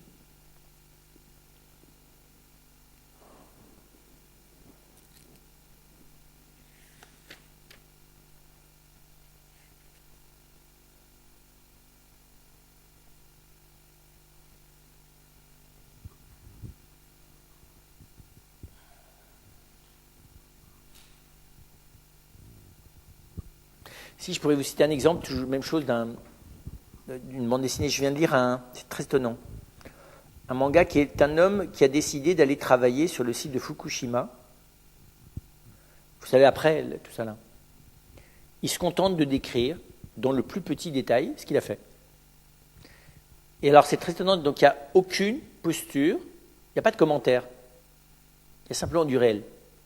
Qu'est-ce que c'est de travailler là ? Quelles sont les conditions économiques, les conditions relationnelles, le décalage entre l'imaginaire collectif et ce qu'on fait. C'est extraordinaire. Je ne sais pas comment vous dire ça. Vous voyez, ce n'est pas du cinéma réaliste des années 40. Oui, 40. On n'est pas là-dedans. On n'est pas dans du reportage. Ça n'a rien à voir avec du reportage. Ce qui est raconté dans le truc, au bout de 10 minutes, dans un reportage, on s'ennuierait. Parce qu'il vous décrit toutes les opérations qu'il fait, le nombre de combinaisons qu'ils mettent sur leurs chaussures, les différentes formes de masques possibles. Enfin, c'est très impressionnant. Et là encore, il n'y a que les Japonais capables de ça. Vous voyez, vous faire descendre de nouveau dans le détail matériel de ce qui se passe, sous-tendu par cette espèce de tension tragique sous-jacente, c'est qu'on est dans un endroit qui aujourd'hui signifie une problématique majeure du monde contemporain. Vous voyez, et vous êtes dans le détail des choses. Et alors, là encore, jamais un occidental n'arrivera à faire ça. Parce qu'il vous fait vraiment descendre dans la tragédie non tragique. Je me suis dit, mais c'est pas possible. Nous, on ne sait pas faire. Nous, on va mettre en scène la tragédie, on va vous raconter l'accident. Là, rien. L'accident n'est vu qu'à travers les effets physiques des choses sur lesquelles il travaille qui ne sont que partiels. Extraordinaire. Et là encore, la bande dessinée vous le raconte de manière telle que, je vous dis, au cinéma, je pense que, allez, au bout de 10 minutes, vous en avez marre, vous sortez de la pièce, on dit, j'ai jamais vu un reportage aussi rasoir. Et là, vous relisez le truc plusieurs fois jusqu'à ce que vous ayez capté absolument tous les détails. Alors que vous n'avez aucune idée, que ça vous intéresse absolument pas de savoir, enfin, vous voyez, quelles sont les précautions contre les radiations, en soi, ça n'a aucun intérêt. Bizarrement, il vous le raconte là, et vous trouvez que c'est tout d'un coup passionnant. Vous savez, c'est un peu comme ce bouquin-là sur l'intestin. C'est la même chose, tout d'un coup, quelque chose de complètement matériel devient existentiellement central.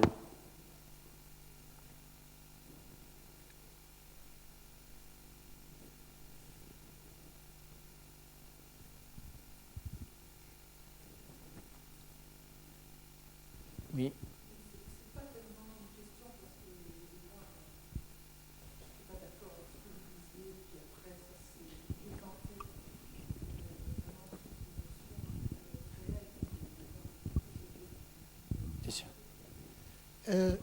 Simplement, sur le dernier exemple que vous venez de donner, là, sur ce manga, moi, bizarrement, ça me fait penser à Rouault. Vous avez cité Rouault tout à l'heure. Et en fait, cette démarche de Rouault, qui va toute sa vie travailler certains tableaux, qui va mettre 30 ans à sortir, et ce que l'on voit, c'est une patte de plus en plus épaisse, un travail vers la réalité, qui fait que dans le rapport, et c'est ça qui me semble-t-il très étonnant, le rapport de l'œuvre de Rouault avec le spectateur, on n'en a jamais fini. Tout à fait. Une œuvre de Rouault, qu'il a validée. Tout à fait, parce qu'il y en a brûlé quand même 200-300. Et puis il y en a qui ont été sortis de son atelier quand il est mort. Mais une œuvre de Rouault qu'il a travaillée toute sa vie, on en découvre toujours de nouveaux Bien sûr. aspects. Parce que c'est quelqu'un qui précisément, alors il n'y a pas que lui, mais en avance sur les autres. Préciser là-dessus, et je le dis en tant que quelqu'un, moi, le catholicisme, tout rapport à la religion mais complètement indifférent, alors que Rouault est un peintre catholique mystique, mais son rapport à la réalité en tant que tel, on le rejoint, quel que soit... Tout à fait. Alors, on voit ça aussi à sa manière chez Manessier. On n'a pas encore aujourd'hui les disciples, moins chez Manessier que chez Rouault, mais il y a cette plongée que, cette idée, enfin c'est plus qu'une idée, cette expérience du fait qu'une œuvre d'art, elle est comme un... Comment dire ça ? Elle est faite pour délivrer son sens dans la durée. Et que d'une certaine manière, c'est un peu ce qu'il y a dans l'art roman en architecture, il y a quelque chose d'infini. Vous allez à Sénanque, voilà, alors vous faites sauter les vitraux qu'on a fabriqués il y a 20 ans, voilà, vous enlevez ça, vous remettez simplement des vers cisterciens, et vous avez quelque chose, quelle que soit la religion, qui fonctionne à l'infini. À l'infini, c'est-à-dire que c'est quelque chose qui est totalement inépuisable. Voilà. Et donc, ce qui est vrai, c'est que la différence, c'est qu'on est peut-être moins dans ce niveau de sédimentation de la richesse, vous voyez, voilà, et dont Rouault est un espèce d'aboutissement, Chagall d'une autre manière, mais dans quelque chose qui est plus humble, qui est presque plus proche de la calligraphie au sens asiatique du terme, qui est quand même un art absolument fascinant. C'est-à-dire, vous savez que dans la calligraphie, ce n'est pas du tout le lié et le délié, comme on pourrait le croire, c'est en fait que vous voyez derrière le... En fait, il faut regarder le mouvement du pinceau. Derrière le mouvement du pinceau, vous voyez le mouvement de la main, derrière le mouvement de la main, vous voyez le mouvement du bras, et tout d'un coup, vous voyez l'âme du calligraphe apparaître, et vous vous apercevez, vous pouvez presque décrire qui c'est ce type. Où est-ce qu'il en est de sa vie, c'est quoi ses enjeux, la colère qui est la sienne, qui il aime, et comment ça se passe la relation. Enfin, c'est absolument incroyable. Il y a une mise à nu de l'âme par la calligraphie que moi, j'avais jamais imaginé, parce que, normalement, en bon français européen, chercher les pleins et les déliés, vous voyez, à la manière de la calligraphie carolingienne, ça n'a rien à voir. Voilà. Mais c'est un art qui est très humble, parce qu'il met complètement à nu quelque chose, vraiment, la personne ne peut plus du tout se cacher. Alors, il y en a qui le font, qui se cachent encore. On voit bien chez certains maîtres en calligraphie, mais ceux qui sont les plus admirés sont souvent ceux qui se sont mis à nu, avec derrière une philosophie qui est plus proche du Tao que de Confucius. Bon. Eh bien, aujourd'hui, pour faire des analogies, c'est à la fois complètement différent, mais il y a quelque chose dans cette cet art qui n'est pas éphémère, mais dans un art plus pauvre, qui fait qu'on ne va plus laisser qu'une trace, qui pour moi, c'est une métaphore aussi, hein, ouvre des failles sur ce monde auquel Rouault essaye de nous donner accès dans la lenteur, vous voyez, comme en délivrant lentement une espèce de parfum qui durerait, qu'il faudrait respirer pendant des heures et des heures et des heures, et on n'arriverait jamais au bout. Voilà. Donc Rouault, c'est pour moi l'extrême d'une génération. On n'a plus les moyens existentiels de construire. Enfin, vous voyez, il faut presque avoir une vie d'ermite pour faire ça. Il faut avoir cette espèce de vie qui est le début, vous voyez, qui est le XXe siècle, qui est à la fois tendue vers enraciné dans tout son passé, parce que Rouault était aussi un homme qui a fait éclater les racines. Il est remonté beaucoup plus loin que le classicisme XVIIe et toutes ses horreurs, y compris du point de vue de sa foi. Et puis une capacité de projection vers l'avenir qui, à la fin, en plus, chez lui, va vers l'au-delà de la Terre, hein, qui est quasiment de la transfiguration du monde. Voilà. Et donc, d'avoir le temps de faire ça, c'est le temps dans lequel on était.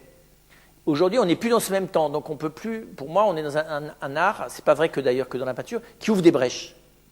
Voilà. Et dans cette brèche, par contre, l'artiste doit aller chercher et s'engager dans ce qu'il fait de manière tout à fait unique. Et ce qui est très frappant dans ce manga dont je vous parle, c'est que cet homme, il a vraiment fait ça.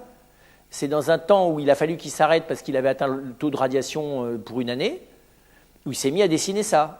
Donc il a voulu aller faire, et aller faire une expérience aussi humble. Vous voyez, jusque-là, d'ailleurs, il n'avait jamais rien fait qui perce. C'est très étonnant. Donc il a mis sa vie sur la table, quoi. Alors on va dire, et donc d'ailleurs on le voit dans la manière dont il raconte, on voit que c'est pas du tout un reportage. Ça n'a rien qu'un reportage. C'est un homme qui a vécu ce dont il parle.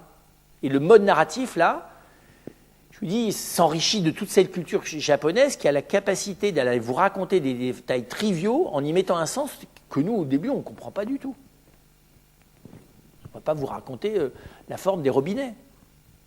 Et pourquoi pas? Parce que c'est très important, les robinets dans la vie quotidienne. Lisez, je vous citais tout d'accord Tanizaki Junichiro, quand il fait une description sur les toilettes, c'est absolument extraordinaire. Vous dites, mais c'est absolument génial. Dans un bouquin magnifique qui s'appelle L'éloge de l'ombre, où il dit des choses hautement mystiques, il va aussi vous raconter les fonctionnements des toilettes japonaises. Et au début, vous ne comprenez pas, vous dites, c'est quoi ce type? Et ça ne convient pas à un artiste de dire des choses pareilles. Et bien, c'est parfaitement réaliste. Voilà, et donc et là aussi, c'est intéressant de voir, je suis moins compétent en littérature, mais comment est-ce que, pour le coup, la mondialisation est venue faire éclater certains, vous voyez, non seulement notre classicisme, mais aussi notre mode libertaire révolté, vous voyez, à névrosé à 3 balles, quoi. Enfin, je suis un peu dur, mais vous voyez, la phase où on se met à poil partout, et très bien. On fait de la pornographie, on dit que c'est de l'art. Tout ça, c'est bon, quoi. C'est bon, on a vu. Et notre côté, vous voyez, et là, l'ouverture sur d'autres cultures nous a obligés à faire éclater ça de l'intérieur aussi, parce qu'il y a une autre forme de moralisation insupportable. Hein. Plus c'est trash, plus c'est bien. C'est aussi puritain, enfin, oui, c'est du puritanisme à l'inverse, qui est aussi dogmatique. Et donc, c'est pour ça que, là encore, dans ces auteurs, c'est très étonnant la manière dont ils sont concentrés sur ce qu'ils vivent humainement à l'endroit où ils sont, et dont ils sont aussi à l'écoute de ce qui se vit ailleurs. C'est très, très étonnant. Il y a des dénominateurs communs, enfin, moi je trouve, hein, pour peu que ce que j'en perçois. Hein.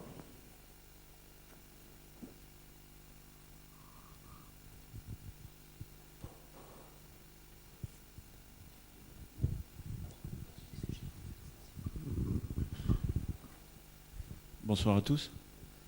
En fait, je vais dire un petit mot, un peu en règle générale, parce qu'il y a tellement de choses, vous avez dit, qui sont à développer. Et puis aller un peu contre ce que vous avez dit aussi, parce que ça remue. Mais moi, je retiendrai plutôt quelque chose que vous avez dit, avec un S. C'est particulièrement l'enfance. Et ensuite, vous avez dit qu'on avait tout abordé, tous les sujets, et que peu restait à faire. Et pour ma part, je pense que c'est la beauté, peut-être qu'il reste à développer. Parce que dans notre monde occidental, on a une histoire d'acceptation de beaucoup de choses mauvaises, plutôt que belles. Donc cette beauté, je pense qu'il reste beaucoup à faire. Et je prends comme exemple tous les combats, guerre et autres, de l'Occident, et également à travers les guerres et à travers la soumission de cacher le vrai. Donc la beauté à travers le vrai, parce que se cacher le vrai, on sait cacher à soi-même le vrai, Et toute notre histoire, c'est cacher le vrai. Et à travers toute cette histoire de peut-être de millénaires même, hein, on a différents exemples qui viennent déjà même des Égyptiens et qui sont de cacher le vrai pour mettre le pharaon au-dessus de tout. Et l'enfant, parce que l'enfance, c'est un peu la beauté du regard que vous avez parlé tout à l'heure. Et l'enfant, il a un regard que, justement, on l'empêche de grandir à un moment donné, peut-être dans l'adolescence. Et encore plus aujourd'hui, comme vous avez dit, à travers toutes les sauces d'images et de modernisme de toute variété. Et c'est vrai qu'on va dire, pour schématiser, avant, il y avait l'interdit d'apprendre, où tout le monde ne pouvait pas avoir accès. Et aujourd'hui, on a trop d'accès, mais la pauvreté. Donc on a ce développement de la beauté qui reste pour moi à aller vers le développement de cette idée-là, dans tous les sens du terme, sans tabou. Et j'aime assez prendre l'exemple, pour rejoindre l'enfance, l'observation. Et l'observation, pour moi, il y a un bel exemple qui c'est Darwin, que son voyage à travers les îles et le Brésil et tout ça, ça a été un travail d'observation, donc de temps. Et au même temps de temps, il a mis en exergue cette beauté du monde, et une beauté qui est allée contre l'establishment. Donc c'est drôle d'avoir cette révolution rien que par le fait du vrai. Tout à fait. C'est-à-dire on va déranger en montrant des choses vraies. Voilà. Alors, ce qui est très vrai, oui, tout à fait. Moi, je rebondirais en disant que, vous voyez, une partie de l'art contemporain a opposé ce qu'on pourrait appeler de la laideur, mais qui en fait était une manière de montrer que la beauté n'était pas nécessairement du formalisme, c'est-à-dire que ce n'était pas de la beauté nécessairement plastique, et qu'il pouvait y avoir, et que finalement les canons de la beauté étaient terriblement restrictifs, et que la beauté pouvait avoir des formes. Alors, d'ailleurs, c'est pas d'aujourd'hui. Relisez Victor Hugo, j'aime l'araignée, j'aime l'ortie. Relisez ce que dit Aristote sur le fait que certains insectes sont apparemment repoussants, mais quand on les observe dans leur réalité profonde, ils ont une harmonie étonnante. Et donc, on voit bien qu'il y a quelque chose autour de la... Donc, mais je comprends tout à fait qu'après cette opposition à la beauté idéalisée, on puisse par-delà une esthétique de la laideur, qui envahit une partie du monde contemporain, retrouver une espèce de beauté primitive. Alors, moi je suis d'accord sur celle de l'enfant, mais j'ajouterais, et c'est ça qui me semble aujourd'hui intéressant, celle du malade et celle du vieillard. C'est-à-dire cette forme d'accès au réel qui n'a pas que l'innocence de l'enfant, mais qui est aussi, vous voyez, la situation de la maladie et de la vieillesse fait que certaines choses, comment dire ça, apparaissent comme salutaires. La précarité intérieure donne c'est le propre du malade ou du vieillard, du malade au sens chronique, profond, qui fait que le relief du réel n'apparaît pas le même. Pourquoi ? Parce que comme l'enfant, il est dans une situation de très grande fragilité et précarité. Et que l'enfant a l'avantage de l'émerveillement, mais il n'a pas encore la richesse de la désillusion, alors que le vieillard ou le malade a toute la richesse au fond d'avoir perdu les illusions, que souvent l'enfant se fabrique très rapidement. Donc moi je suis frappé de voir qu'effectivement, quand on s'intéresse à ce que vit le vieillard, le malade, je pense à la folie, bien sûr, l'enfant, on accède à une forme de beauté, quelque chose de très primitif, qui n'est pas d'abord, et qui effectivement n'est ni une espèce de beauté purement plastique, ni non plus une espèce d'anti-beauté, qui est une espèce de laideur. Et il y a quelque chose d'analogue sur le vrai. C'est-à-dire que je pense que si la réaction là aussi de l'art contemporain, c'est de dire, mais voilà, il n'y a pas des choses à dire et des choses pas à dire. Il n'y a pas des choses qu'on a le droit de dire parce qu'elles sont vraies et des choses qu'on n'a pas le droit de dire parce qu'elles ne sont pas vraies. On a le droit de parler de tout, parce que tout sujet qui touche l'homme est intéressant, et on a le droit sur tout sujet d'émettre une opinion paradoxale, même si elle est choquante. C'est très vrai. Encore faut-il qu'on le fasse dans la rigueur. Et que précisément, on retrouve le vrai dans la rigueur du discours que l'on tient. Et donc c'est intéressant aussi de voir que moi je trouve aujourd'hui, dans la jeune génération, une rigueur. C'est-à-dire que oui, on peut dire des choses, mais à condition qu'on l'ait vécu, creusé, soufferte, éprouvé. Voilà. Vous voyez, on ne peut pas parler légèrement. Voilà. On ne peut pas créer légèrement. L'art doit rester léger, mais la création ne peut pas se faire dans la légèreté. Elle passe nécessairement par un creuset existentiel où on n'est plus un enfant, on n'est pas encore un vieillard et on n'est pas nécessairement malade, mais où finalement on accepte d'être dans des, voilà, vous voyez, dans des situations d'inconfort, de précarité intérieure qui vont permettre. Voilà, c'est vrai dans le théâtre, c'est vrai, mais c'est vrai aussi au cinéma. Vous voyez, là aussi, je le disais, je n'étais pas sur le plateau, hein, mais quand on voit ce film là qui s'appelle Les Innocentes, vous voyez que c'est un film qui est le fruit d'une expérience. Et c'est pas que ça parle d'une expérience qui est celle de religieuse, mais c'est très bizarre. L'expérience de ce qui s'est fait sur le plateau du cinéma apparaît presque plus dans le film que l'histoire. D'ailleurs, qui ne correspond pas à la réalité.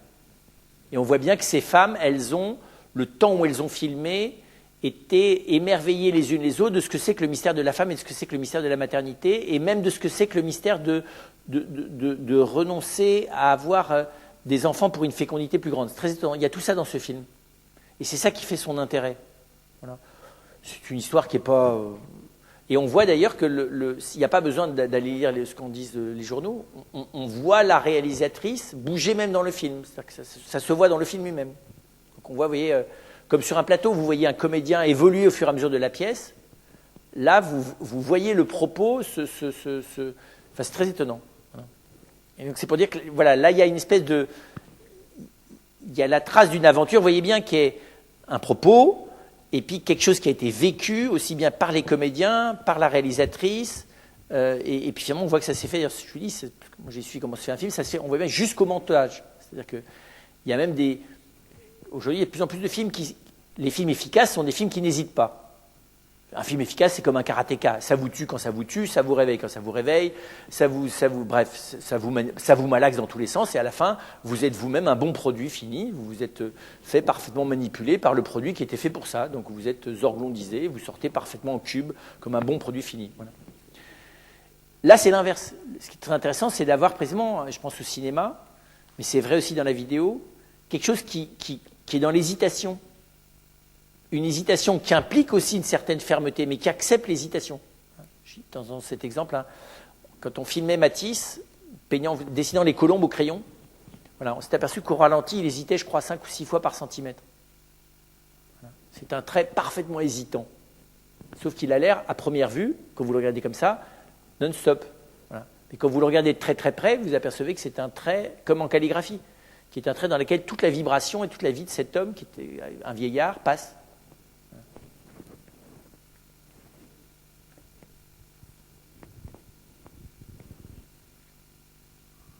Faites de beaux rêves.